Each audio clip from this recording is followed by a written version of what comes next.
So, Infinite Frontier, where to start? I mean, technically I already did start. I did a video about issue 1 a few months ago, back when I thought this was going to be DC's big summer event. It isn't, by the way. If anything, it's setting up something else that'll probably happen next year. And my original plan was to do a whole video series on this, covering it in 1 or 2 issues at a time, because I was sure it was going to flesh out a handful of lesser used Green Lantern characters while advancing the whole DC universe forward in the process. And while that kind of happened, it came in the form of a miniseries that did nothing all that meaningful for the majority of its run, and then became a convoluted mess at the very last minute. So I'm going to split this into 2 sections, the Lantern stuff and the story.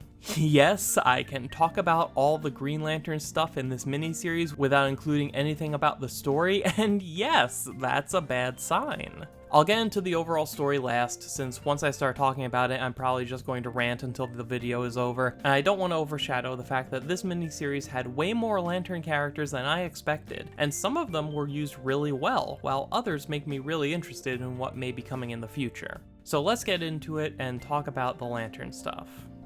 Giving Roy Harper a Black Lantern ring makes sense as a way to play with the idea of him trying to make the best of things, even though life keeps drowning him in darkness and despair. His first instinct upon getting the ring is to try his best to be like Hal, even though his ring's power threatens to flare up and turn him into an undead monster. But even then, those same surges of power show him that his daughter Leanne is alive, giving him something to hang on to and live for. Roy's relationship with darkness is interesting when it can be represented literally like this, and I really appreciate the fact that when things do get to be too much for Roy to handle on his own, Obsidian is there to be his anchor, and keep him from sinking too deep into darkness. That's one big surprise I wasn't expecting. Out of all his family, Obsidian ended up coming out of this miniseries looking the best. This story was bookended with Todd using his own relationship with darkness to help guide people who were hitting low points in their lives. And he's really good at it because he went through it himself. He's been where they are. You wouldn't expect someone with power over shadows to be able to lead people back into the light, but he does it well. Way to go, Todd. You outshined your sister. I find it really surprising that Jade's part in this story was so small, considering she's the one who just became part of a currently airing CW show. Being added to Stargirl is likely why Jade is finally being folded into the JSA like so many Infinity Inc. members before her, which is something that's been long overdue, so I'm happy to use the show as an excuse. Although that show is probably also the reason Jade suddenly has a Green Lantern ring in the middle of this story, despite clearly not having one in the secret files that preceded it. This story made sure to bring up the Starheart by name a lot, despite the story not having anything at all to do with the Starheart, which is both surprising and disappointing after Jade's secret file story was all about her loss of confidence due in part to her connection to the Starheart seeming to change in some unknown way. Even if this miniseries wasn't the place to resolve that idea, I wish it at least got talked about, especially since Jade could just confide in her dad, who's also powered by the Starheart. I'm incredibly surprised by how little Alan Scott had to do in this story. He was basically just tagging along with Obsidian, and that's it. There was one cool panel where Alan was fighting a yellow lantern Joker, and Alan made a big green Batman while Joker made a big yellow Grundy. It was cool. Oh yeah, there was a version of the Joker who was in the Sinestro Corps. We don't know what universe he's from or anything else about him for that matter. He just exists and is here for a few panels. Speaking of showing up for exactly one panel, there's a page near the end of this miniseries that shows all the high-level villains taking notice of what's going on, implying that they're all going to be making a bid for the same power that Darkseid is after. And one of them is Nekron, standing right in front of the Black Central Battery. Now, it's worth mentioning that since this is a story that very heavily relies on the multiverse, we don't know what universe this Nekron is from. It's also possible that Roy's Black Lantern ring has nothing to do with Nekron at all, but more on that in a bit. Either way, even if it doesn't come up in whatever the next phase of the overall story of the DC universe is, the fact remains that a version of Nekron is on the board again, meaning so are the Black Lanterns, and it makes me wonder about all those deaths that have been happening over in Green Lantern lately. Blackest Night 2, anyone? Probably not, but we'll see where this goes.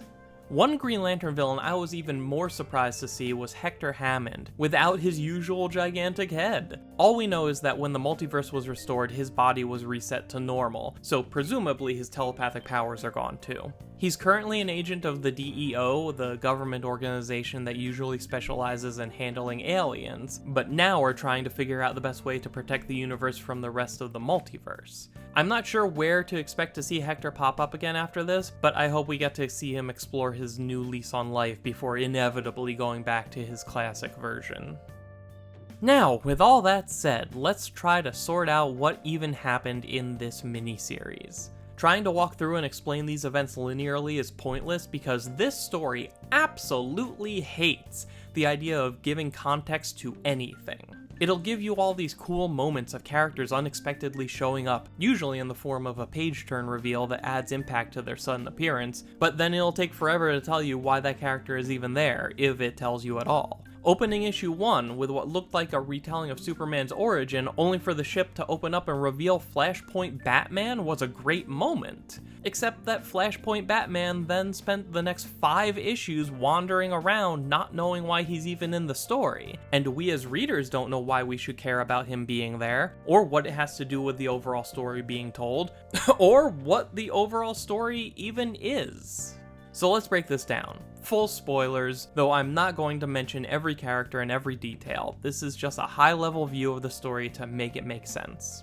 Dark Knight's death metal restored the multiverse while also establishing that the DC multiverse is just one multiverse that exists in a much greater omniverse. So a bunch of universes make a multiverse, and a bunch of multiverses make an omniverse. Make sure you remember that, because those 3 terms get used interchangeably by a lot of people.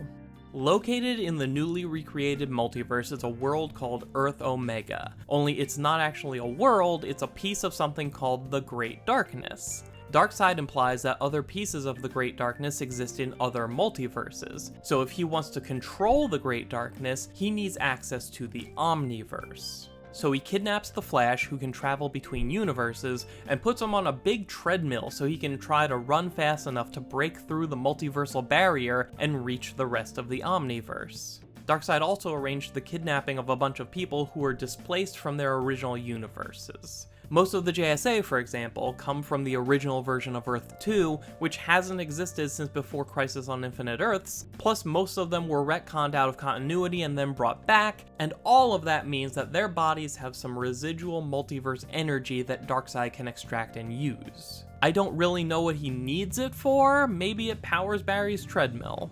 Anyway, so Darkseid doesn't just need a way to reach all the pieces of the Great Darkness, he also needs a way to control it. From what I can tell, because they keep it vague, Roy's Black Lantern ring isn't actually a Black Lantern ring, it's a tiny piece of the Great Darkness in disguise, which sought out Roy because his life is full of darkness. The idea is that by linking Roy to the Great Darkness, Darkseid can control the Great Darkness through Roy. It doesn't sound like the best plan, and there must be better candidates than Roy Harper, but whatever. I also have no idea at all why it had to be disguised as a Black Lantern ring. We see a shot of Nekron later, so maybe the ring came from him, and Darkseid just stole Black Lantern Roy to use in his own plan while derailing Nekron's plan. No idea, the story doesn't tell us.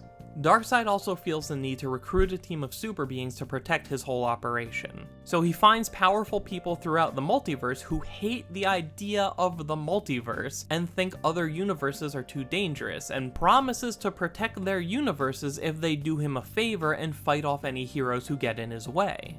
As an actual functional part of the story, this seems especially useless, since we find out later that Darkseid is now made of all his past versions combined, so he's more powerful than he's ever been, and literally nobody is a threat to him. He even killed the Quintessence like it was nothing, which, now that I think about it, means that Ganthet is dead. Jeez. Anyway, there's nothing really to say about the climax. A bunch of heroes rush in, Flash's treadmill breaks, and everybody gets teleported home, because this was all for the sake of setting the stage for later. There's an epilogue with the Flash that implies that the story ahead of us will be about isolationism in the face of a much larger global community, which this miniseries does start to bring up, but it never goes past the surface level and ultimately didn't say anything about the topic. And it's a good topic, one that's served very well by using the concept of the DC Multiverse as an allegory for international borders and what we think of our relationships with other countries around the world. By making the existence of the multiverse public knowledge, the regular people of the DCU can voice their feelings and concerns about what it means for their way of life. We start to see a generational divide on the subject, even some rejecting it as fake news. And taking that idea a step further, the heroes of this story are a team with members from all different universes who chose to come together to accomplish great things.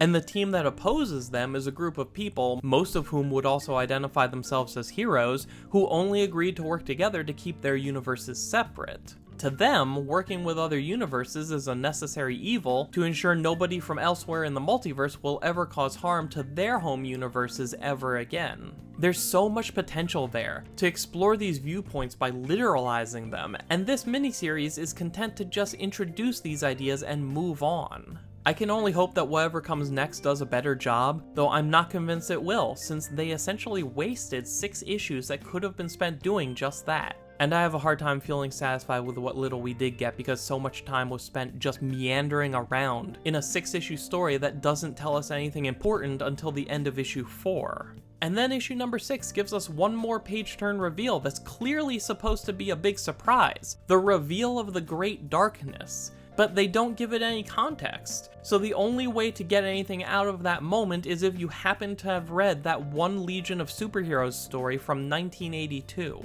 It's a great story, and I'm sure that most readers my age and older will recognize it instantly. But even the most popular story arc in Legion history isn't on a level where you can just name drop it and expect everyone reading your big attention-grabbing crossover to get the reference. Context is the magic word for this whole miniseries. It needed a lot, but provided as little as possible. So that's where the Infinite Frontier miniseries left us. And as underwhelming as it was, it did set up some things I'm really enjoying and looking forward to. In my last Green Lantern Roundup video, I talked about how The Flash is a Wally West book again, and that's because Barry Allen has been busy with all of this. And issue number 6 ends in a way that's going to keep Barry off the board until the real story kicks in, again, probably sometime next year, and that leaves room for Wally to just be the Flash again. We're also getting a book spinning out of this starring Justice Incarnate, the multiversal Justice League made of members from all different universes. It's a great concept that I love, and they've never had their own series before, so I'm glad one could spin out of Infinite Frontier as they go on a mission to find Barry and stop Darkseid. And of course, we're still creeping closer and closer to getting that JSA book, inch by painful inch. I don't know when it's coming, but they've been building up to it for so long now that I wish they'd just do it already. The modern approach to the Justice Society as the oldest generation of heroes training the youngest generation is one of the best ideas in the entire DC universe, and it fully embraces the concept of legacy that defines DC. And on top of that, it's the book where we're most likely to get more focus on Alan Scott, Jade, and Obsidian. So the sooner they get around to actually putting this book out, the better. I'm tired of looking forward to it. I just want to enjoy it. But that's just me. What did you think of Infinite Frontier? Are you excited to see what comes next for the DC Universe? How do you feel about the multiverse in general? Tell me all about it in the comments below, and be sure to subscribe and ring the bell if you haven't already so that you'll know when my next video comes out. You can follow me on Twitter at Mosaic Comics, and the script for this video is available at mosaiccomics.blogspot.com, links in the description below. Thank you for taking the time to watch. My name is Dan, we'll talk again soon.